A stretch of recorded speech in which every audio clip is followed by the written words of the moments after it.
नया पाठ पढ़ने जा रहे हैं बेटा। आज पाठ का नाम है अकबरी लोटा। लोटा क्या होता है?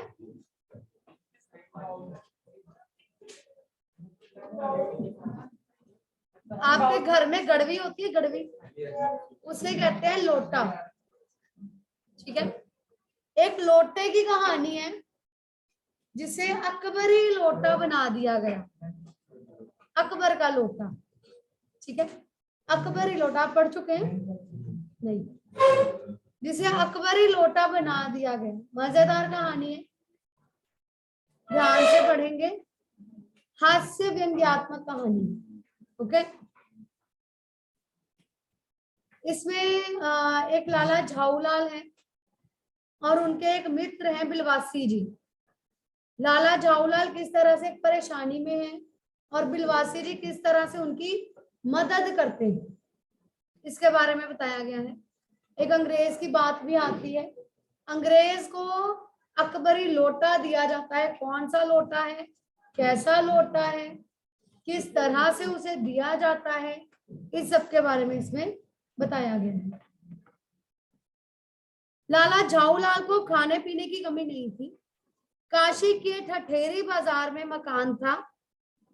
नीचे की दुकानों से 100 रुपए मासिक के करीब किराया उतर आता था। उस समय की बात है जब 100 रुपए किराया भी बहुत माना जाता था।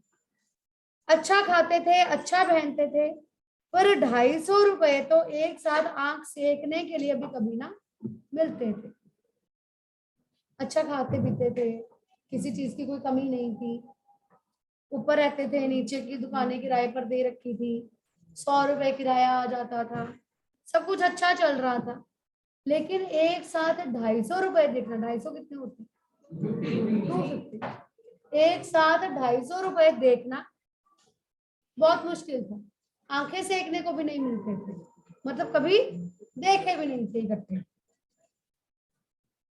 इसलिए जब उनकी पत्नी ने एक दिन एकाएक 250 रुपए की मांग पेश की, तब उनका जी एक बार जोर से सनसनाया और फिर बैठ गया।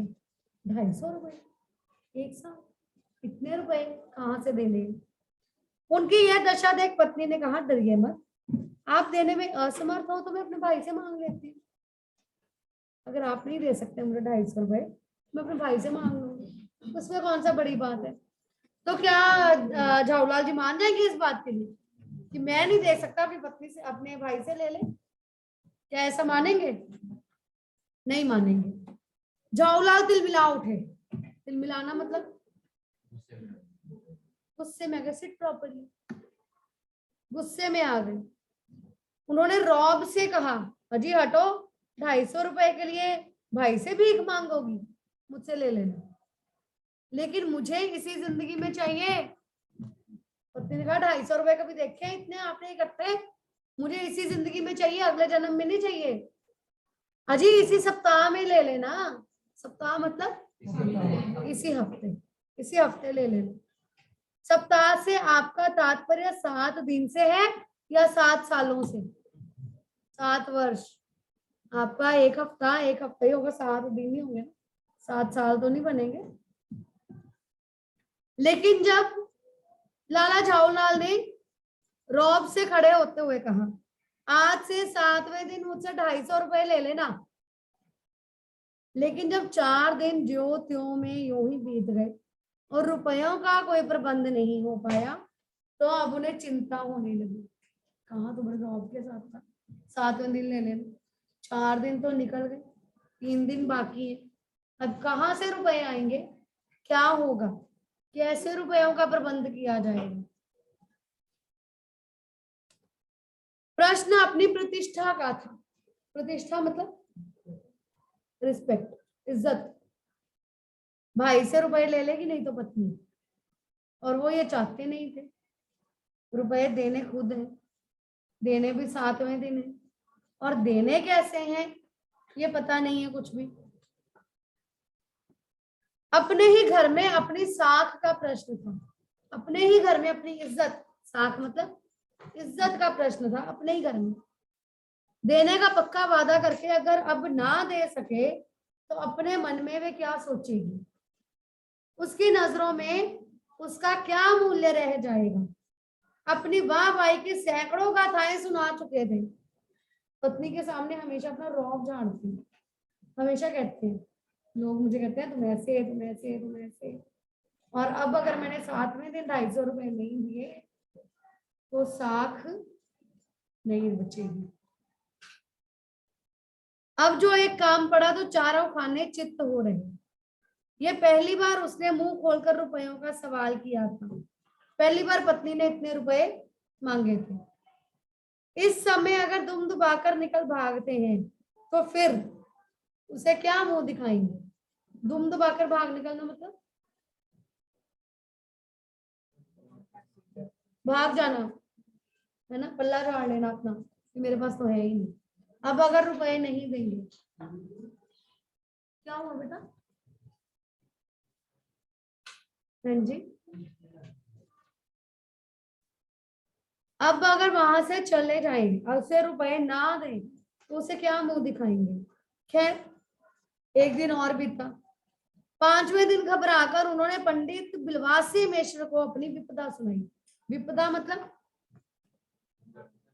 मुसीबत, अपनी मुसीबत बताई कि इतने रुपए देने हैं, क्या करूं। संयोग कुछ ऐसा बन पड़ा था, ऐसा बिगड़ा था कि बिलवासी जी भी उस समय बिल्कुल खुख थे। खुख मतलब खाली, उनके पास भी कुछ नहीं था कि वो उन्हें दे देते, पैसे दे देते और बच जाते झाऊलाल जी। वो भी नहीं हो रहा था। उन्होंने कहा मेरे पास तो है नहीं, पर मैं कहीं से मांग जांच कर लाने की कोशिश करूंगा, और मिल गया तो कल शाम को तुमसे मकान पर मिलूंगा। 5वें दिन बात कर रहे हैं, 7वें दिन रुपए देने हैं। बिलवासी जी 6ठे दिन बताने आएंगे अभी कि प्रबंध हुआ या नहीं हुआ। कहते हैं किसी से मांगूंगा, किसी से लूंगा, जुगाड़ करता हूं कुछ, अगर हो गया तो। वही शाम आज थी जिस दिन पंडित बिलवासी मिश्र जी ने आना था, 6ठे दिन शाम को। उस शाम का सीन है, हफ्ते का अंतिम दिन। कल 250 रुपए या तो गिन देना है या सारी हेंकड़ी से हाथ धोना है। या तो हाथ से गिन के 250 रुपए देने हैं, ये लो 250 रुपए, या सारी हेंकड़ी से सारी अकड़ खत्म हो जाएगी। यह सच है कि कल रुपया ना आने पर उनकी स्त्री उन्हें डामल फांसी ना कर देगी, केवल जरा सा हंस देगी। कोई फांसी पर नहीं लटकाएगी अगर 250 रुपए नहीं देंगे, बस जरा सा मुस्कुराएगी, और उसको मुस्कुराने से ही सब काम होंगे। कुछ ऐसे थोड़ी कहेगी नहीं दिए, ये नहीं किया, वो नहीं किया, मांगे थे ये वो, ऐसे नहीं कहेगी, बस जरा सा मुस्कुराएगी। और उस मुस्कुराने में वो सब बातें होंगी जो वो कहेगी नहीं, मुंह से नहीं कहेगी, शब्दों से नहीं कहेगी, मुस्कुरा कर कह देगी। पर वह कैसी हंसी होगी, कल्पना मात्र से, सिर्फ सोचने पर ही झाऊलाल में मरोड़ पैदा हो जाती थी, पेट दर्द होने लगता था कि वो कैसी हंसी होगी। आज शाम को पंडित बिलवासी मिश्र को आना था, यदि नहीं आए तो, या कहीं रुपए का प्रबंध वे ना कर सके तो क्या होगा। इसी उधेड़बुन में, उधेड़बुन मतलब होगा नहीं होगा, आएंगे नहीं आएंगे, कश्मकश से लाला झाऊलाल छत पर टहल रहे थे। कुछ प्यास मालूम हुई, टहलते टहलते प्यास लग गई। उन्होंने नौकर को आवाज दी, नौकर नहीं था, खुद उनकी पत्नी पानी लेकर आई। वे पानी तो जरूर लाई पर गिलास लाना भूल गई। पानी किसमें लाई होगी? लोटे। केवल लोटे में पानी लिए वह प्रकट हुई। फिर लोटा भी संयोग से वह जो अपनी बेढंगी सूरत के कारण लाला झाऊलाल को सदा से न पसंद था। कई चीजें घरों में ऐसी होती लोग को पसंद नहीं होती। लाला झाऊलाल को भी वो लोटा पसंद नहीं था। था तो नया, 1-2 साल का ही बना, पर कुछ ऐसी गढ़न उस लोटे की थी कि उसका बाप डमरू माँ चिल्म रही है। माँ जो बाप है डमरू, डमरू थोड़ा मोटा होता है, ठीक है, चिल्म थोड़ी पतली होती है। उसकी जो बनावट थी इस तरह की थी कि उन्हें पसंद नहीं था, पुराना लोटा नहीं था, लेकिन उसकी बनावट उनको पसंद नहीं थी।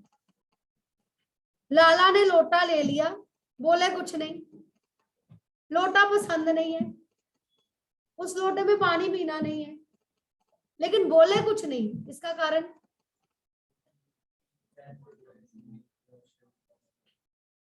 अभी उनकी जेब में पैसे नहीं आए, है ना। अभी पत्नी को कुछ कह नहीं सकते। अगर आज कुछ कह दिया और कल सुबह पैसे नहीं दिए तो काम खराब हो सकता है ना।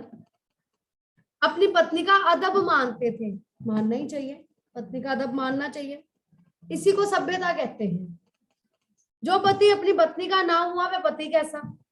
फिर उन्होंने यह भी सोचा कि लोटे में पानी दे तब भी गनीमत है, अभी अगर चूं कर देता हूं तो बाल्टी में भोजन मिलेगा, तब क्या करना बाकी रह जाएगा। अगर अभी कुछ कहता हूं तो शायद बाल्टी में भोजन ना करने को मिले, इसलिए यही लोटा ले लो, ठीक है जी। क्या लोटा मतलब गड़वी, जो गड़वी होती है ना हमारे घर में, उसे कहते हैं, ठीक है। लाला अपना गुस्सा पीकर पानी पीने लगे। उस समय वे छत की मुंडेर के पास ही खड़े थे। छत की मुंडेर के पास, जहां से नीचे दिखाई दे सड़क होती है ना, बनेरा जिसको कहते हैं, उसे मुंडेर कहते हैं। छत की मुंडेर के पास ही खड़े थे। जिन बुजुर्गों ने पानी पीने के संबंध में ये नियम बनाए थे कि खड़े खड़े पानी ना पियो, सोते समय पानी ना पियो, दौड़ने के बाद पानी ना पियो, उन्होंने पता नहीं कभी ये भी नियम बनाया या नहीं कि छत की मुंडेर के पास खड़े होकर पानी ना पियो। क्या कभी कोई ऐसा नियम होता है कि छत की मुंडेर के पास खड़े होकर पानी ना पियो? तुम लोगों को कभी किसी ने नहीं रोका? मैं तो जब छोटी थी तो मैं वहां पर खड़ी होती थी, बनेरा नहीं होता सड़क की तरफ, हमारी जो घर की छत होती है ना, जो गली की तरफ का बनेरा होता है, पंजाबी में बनेरा कहते हैं ना, हिंदी में कहते हैं मुंडेर, छत की मुंडेर, ठीक है। बालकनी, आप आजकल बालकनी बन गई है ना, तो उस पर आप अगर खड़े हैं, कभी फोन लेके खड़े हुए वहां पे? नहीं, क्यों? प्रज्वल कह रहा मैम गिर जाएगा फोन, है ना। तो कभी ऐसा डर नहीं लगा पानी पीते पीते गिलास अगर नीचे छूट गया? गिलास ही है, छूट भी गया तो क्या होगा? क्या स्टील का है, टूटेगा थोड़ी। फोन नीचे गिरेगा तो वो तो टूट जाएगा। तो हम वहां फोन लेके तो कभी खड़े नहीं होंगे, ठीक है। लाला झाऊलाल जो है वो मुंडेर पर खड़े होकर पानी पी रहे हैं। जान पड़ता है कि इस महत्वपूर्ण विषय पर उन लोगों ने कुछ नहीं कहा है, कभी किसी ने मना ही नहीं किया यहाँ खड़े होकर पानी नहीं पीना, है ना। ओके। लाला झाऊलाल मुश्किल से 2-1 घूंट ही पिए पाए होंगे कि न जाने कैसे उनका हाथ हिला और लोटा छूट गया। हाथ हिल गया, लोटा छूटकर नीचे। लोटे ने दाएं देखा ना बाएं, वह नीचे गली की ओर चल पड़ा।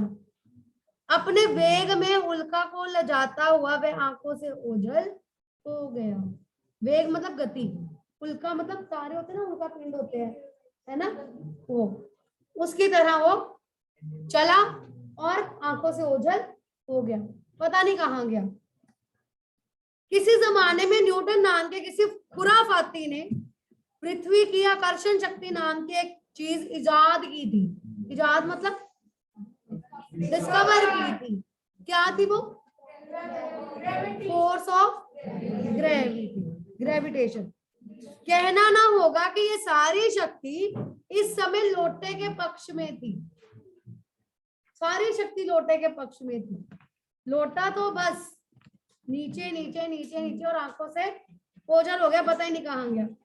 लाला को काटो तो बदन में खून नहीं, मतलब काटो और बदन में खून नहीं, मतलब कोई सेंस ही नहीं रही उनमें, जैसे हैरान परेशान, समझ ही नहीं आया। ऐसी चलती हुई गली में ऊंचे तिमंजले से भरे हुए लोटे का गिरना हंसी खेल नहीं।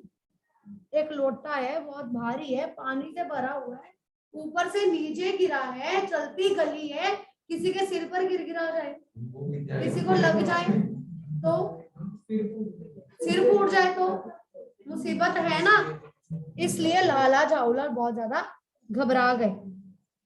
यह लोटा न जाने किस अनाधिकारी के झोंपड़े पर काशीवास का संदेश लेकर पहुंचेगा, पता नहीं किस पर घिरेगा और बेचारा काशीवास कर जाएगा। ठीक है, कुछ हुआ भी ऐसा ही। गली में जोर का हल्ला उठा, शोर मचा। लाला झाऊलाल जब तक दौड़कर नीचे उतरे तब तक एक भारी भीड़ उनके आंगन में घुस आई। मंजिला मकान था, जब तक ऊपर से नीचे तक आए आंगन में भीड़ जमा हो गई।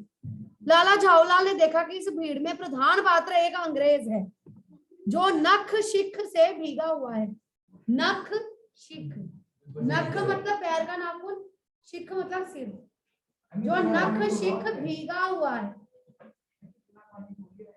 लोटा, पूरा लोटा वो गिरेगा तो उसमें पानी नहीं होगा।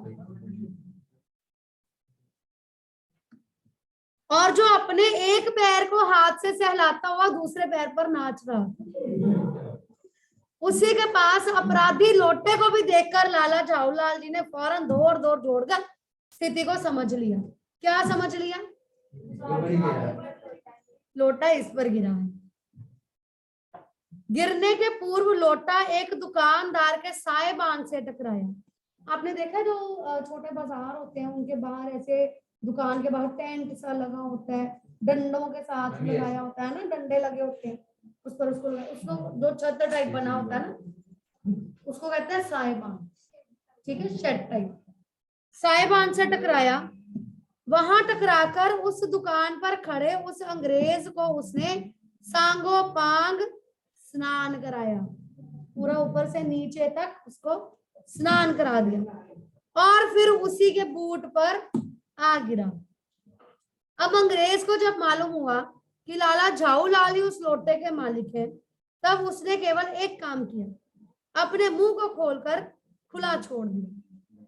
लाला झाऊलाल को आज ही मालूम हुआ कि अंग्रेजी भाषा में गालियों का ऐसा प्रकांड कोश है।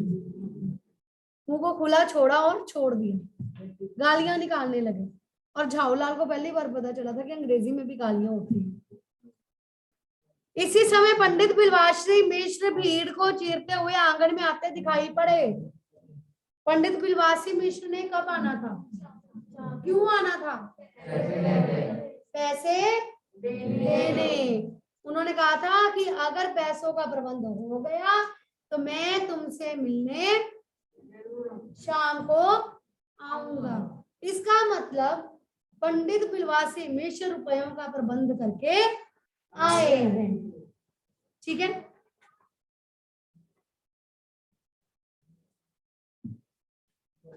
उन्होंने आते ही पहला काम ये किया कि उस अंग्रेज को छोड़कर और जितने आदमी आंगन में घुस आए थे सबको बाहर निकाल दिया। अंग्रेज को कहा तुम रुको, बाकी सब जाओ।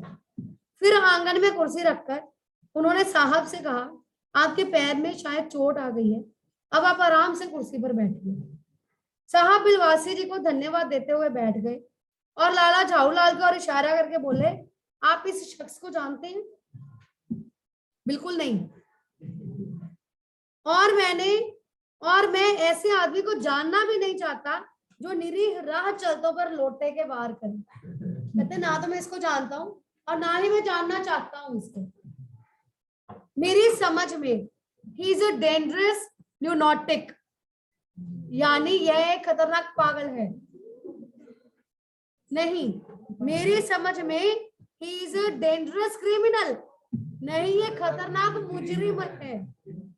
परमात्मा ने लाला झाऊलाल की आंखों को इस समय कहीं देखने के साथ खाने की भी शक्ति दे दी होती तो ये निश्चय है कि अब तक बिल्वासी जी को अपनी आंखों से खा चुके होते। वे कुछ समझ नहीं पाते थे कि बिल्वासी जी को इस समय क्या हो गया। मेरा दोस्त है, उस अंग्रेज से बचाने की बजाय मुझे ये कह रहा है कि मैं इसको जानता तक नहीं हूँ। साहब ने बिल्वासी जी से पूछा, तो क्या करना चाहिए? पुलिस में इस मामले की रिपोर्ट कर दीजिए जिससे यह आदमी फौरन हिरासत में ले लिया जाए। बिल्वासी जी ने उसे कहा कि पुलिस में शिकायत कर दो, अंग्रेज को सलाह दे रहे हैं, पुलिस में शिकायत कर दो। पुलिस स्टेशन है कहाँ? पास ही है, चलिए मैं बताता हूँ। चलिए अभी चला, आपकी इजाजत हो तो पहले मैं इस लोटे को इस आदमी से खरीद लूं। क्यों जोई, बेचोगे? मैं 50 रुपए तक इसके दाम दे सकता हूँ। तो समझ में आया क्या हो रहा है? अंग्रेज को बिठा लिया, उसको कह रहे हैं कि मैं इस आदमी को जानता नहीं। ठीक है, अंग्रेज कहता है अब क्या करना चाहिए मुझे? कहते पुलिस थाने में शिकायत कर दूं जाकर। कहता पुलिस थाना कहाँ है, मुझे तो पता नहीं। कहता मैं आपके साथ चलता हूँ, बताता हूँ पुलिस थाना कहाँ है, इसकी शिकायत करते हैं। लेकिन उससे पहले ना मैं ऐसे ये लोटा खरीदना चाहता हूँ। ये जो लोटा है जो आपके पैर पर लगा है, मैं इसको खरीदना चाहता हूँ। नहीं, बिलवासी जी कह रहे हैं कि मुझे लोटा खरीदना है। तो उसको कहता है क्यों भाई, मुझे लोटा दोगे? मैं 50 रुपए दे दूंगा इस लोटे के। लाला झाऊलाल तो चुप रहे, पर साहब ने पूछा इस रद्दी लोटे के आप 50 रुपए क्यों दे रहे हैं? आप इस लोटे को रद्दी बताते हैं?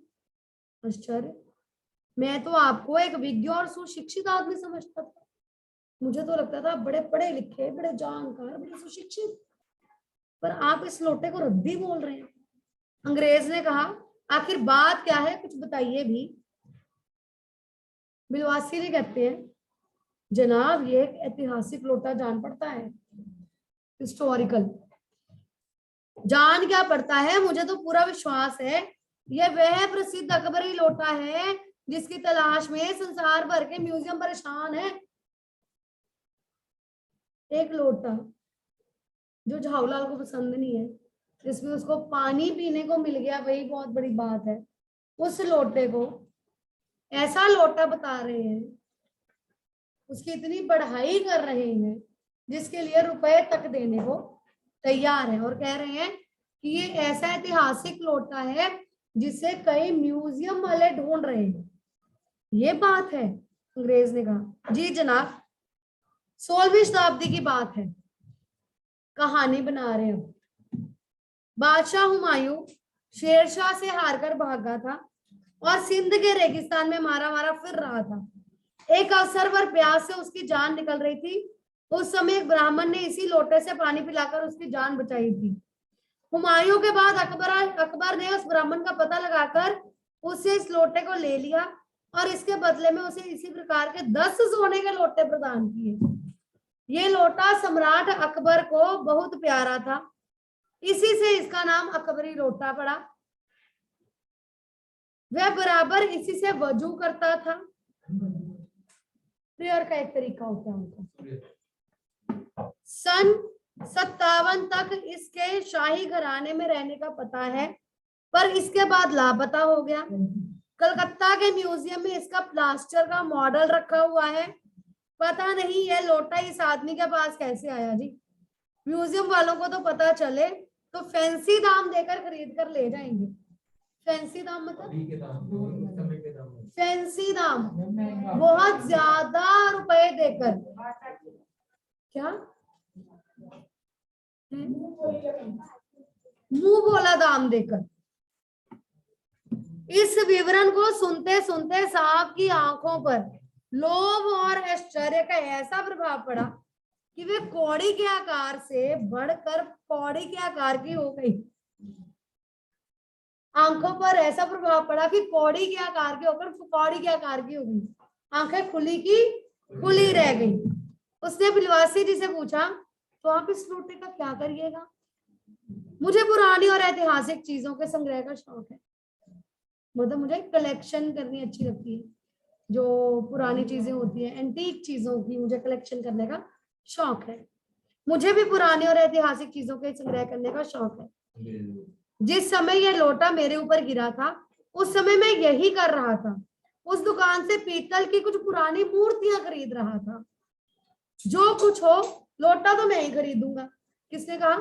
बिलवासी ने। वाह, आप कैसे खरीदेंगे? मैं खरीदूंगा, ये मेरा हक है। बिलवासी ने पूछा हक है? आपका हक कैसे है? जरूर हक है। यह बताइए कि उस लोटे के पानी से आपने स्नान किया या मैंने? बिलवासी जी ने कहा आपने। वह आपके पैरों पर गिरा या मेरे? आपके। अंगूठा उसने आपका पुर्ता किया या मेरा? आपका, इसलिए उसे खरीदने का हक मेरा है। यह सब बकवास है। दाम लगाइए, जो अधिक दे वो ले जाए। उसने कहा आप भी बोली लगाओ, मैं भी बोली लगाता हूँ, जो ज्यादा रुपए दे देगा वो ले लेगा। यही सही। आप इसका 50 रुपए लगा रहे थे, मैं 100 देता हूँ, मैं 150 देता हूँ। 150 मतलब 150। बिलवासी जी ने कहा मैं 150 देता हूँ, मैं 200 देता हूँ, अजी मैं 250 देता हूँ। यह कहकर बिलवासी जी ने 250 के नोट लाला झाऊ लाल के आगे फेंक दिए। 250 रुपए कहाँ से आए? वो जो बिलवासी जी इंतजाम करके लेके आए थे, वही 250 रुपए उन्होंने उसके सामने रख दिए। ये लो 250 रुपए और मुझे लोटा दे दो। साहब को भी ताव आ गया। उसने कहा आप 250 देते हैं तो मैं 500 देता हूँ। अब चलिए।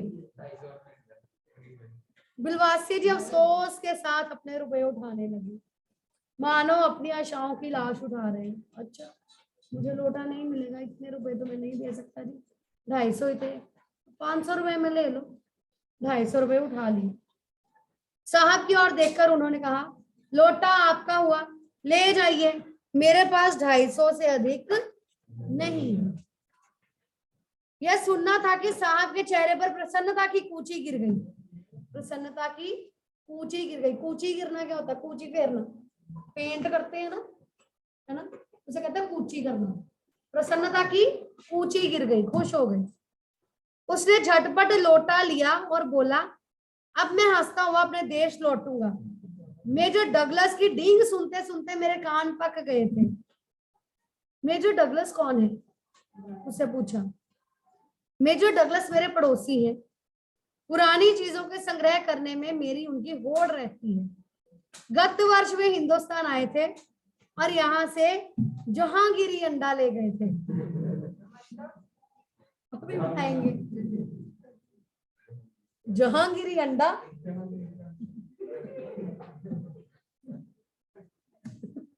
हाँ, जहांगीरी अंडा।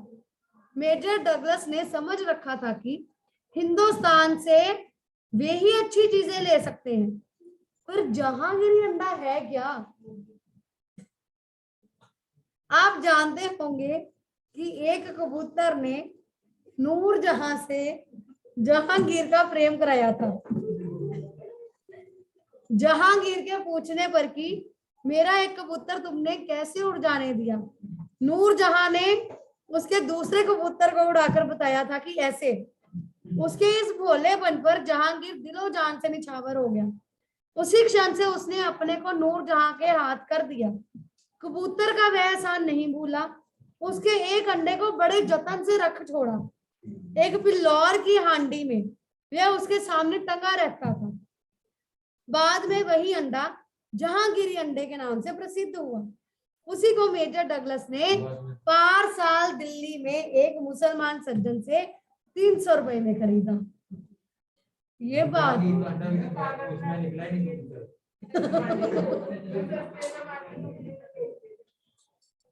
हाँ, पर अब मेरे आगे दून की नहीं ले सकते। मेरा अकबरी लोटा उनके जहांगीरी अंडे से भी एक पुश्त पुराना है, एक पीढ़ी पुराना है मेरा लोटा। इस रिश्ते से तो आपका लोटा उस अंडे का बाप हुआ। साहब ने लाला झाऊलाल को 500 रुपए देकर अपनी राह ली, चले गए। लाला झाऊलाल का चेहरा इस समय देखता बनता था। जान पड़ता था कि मुंह पर 6 दिन की बढ़ी हुई दाढ़ी का एक एक बाल मारे प्रसन्नता के लहरा रहा है। उन्होंने पूछा बिलवासी जी मेरे लिए 250 रुपया घर से लेकर आए, पर आपके पास तो थे ही नहीं। उन्होंने कहा आप 250 रुपए कहाँ से लेके आए? आपके पास तो रुपए थे नहीं, तो आप 250 रुपए कहाँ से लेकर आए थे? जो आपने मेरे सामने रखे लोटा खरीदने के लिए, वो 250 रुपए कहाँ से आए थे? इस भेद को मेरे सिवाय मेरा ईश्वर ही जानता है, आप उसी से पूछ लीजिए, मैं नहीं बताऊंगा। बिलवासी जी ने कहा कि जो मैं 250 रुपए लेकर आया था उसका राज या मुझे पता है या भगवान को पता है, इसके अलावा और किसी को नहीं पता। पर आप चले कहाँ? अभी मुझे आपसे काम है 2 घंटे तक। 2 घंटे तक? हाँ और क्या, अभी मैं आपकी पीठ ठोकूंगा, आपको शाबाशी दूंगा, 1 घंटा इसमें लगेगा, फिर गले लगकर धन्यवाद दूंगा, 1 घंटा इसमें भी लग जाएगा। अच्छा पहले 500 रुपए गिनकर सहेज लीजिए। उन्होंने कहा कि अच्छा जो 500 रुपए मिले हैं ना, पहले ये संभाल के रख लो, बाद में करना जो भी करना है। रुपया अगर अपना हो तो उसे सहेजना एक सुखद मनमोहक कार्य है कि मनुष्य उस समय सहज में ही तन्मयता प्राप्त कर लेता है। लाला झाऊलाल ने अपना कार्य समाप्त करके ऊपर देखा, पर बिलवासी जी इस बीच अंतर ध्यान हो गए। लाला झाऊलाल ने नोट गिने, संभाले और ऊपर देखा, भगवान का जैसे शुक्रिया अदा किया, सामने देखा तो बिलवासी जी गायब थे, चले गए थे। उस दिन रात्रि में बिलवासी जी को देर तक नींद नहीं आई। बिलवासी जी याद है ना कौन है? लाला झाऊलाल के मित्र। उनको देर तक नींद नहीं आई। क्यों नहीं आई? वे चादर लपेटे चारपाई पर पड़े रहे। 1 बजे वे उठे, धीरे, बहुत धीरे से अपनी सोई हुई पत्नी के गले से उन्होंने सोने की एक सिकड़ी निकाली जिसमें एक ताली बंधी हुई थी। फिर उसके कमरे में जाकर उन्होंने ताली से संदूक खोला, उसमें 250 के नोट जो के त्यों रखकर उन्होंने उसे बंद कर दिया। फिर दबे पांव लौटकर ताली को उन्होंने पूर्ववत पहले की तरह अपनी पत्नी के गले में डाल दिया। इसके बाद उन्होंने हंसकर अंगड़ाई ली। दूसरे दिन सुबह 8 बजे तक चैन की नींद सोए। कहां से लेके आए थे 250 रुपए? अपनी पत्नी के संदूक से चुरा कर लाए थे। इसीलिए उन्होंने कहा था कि मेरे और ईश्वर के अलावा और कोई नहीं जानता है। क्लियर?